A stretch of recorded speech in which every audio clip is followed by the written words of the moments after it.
نهێنیەکانت تەنها خۆت و خوای گەورە بابزانن. چیت هەیە بە هەر خودای گەورە بزانێ،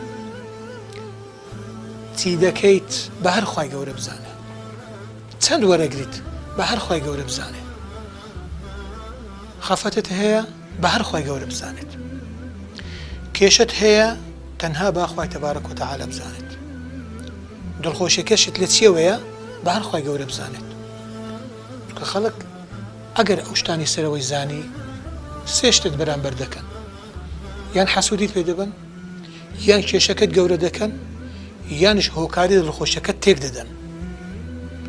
بۆیە تا بکرێت لەو کەسانە دوور بە نور بە، نەسرت بە شتێ خەڵکی وەماندی بکە و نەسرت لە شتێکەوە بنێ کەوا عیلاقی بە تۆوە نییە، کەوا پەیوەندی بە تۆوە نییە، لەوەوە ئیسراحەت وەرەگریت. من حسن إسلام المرء تركه ما لا يعنيه. بخواتنا نسبير.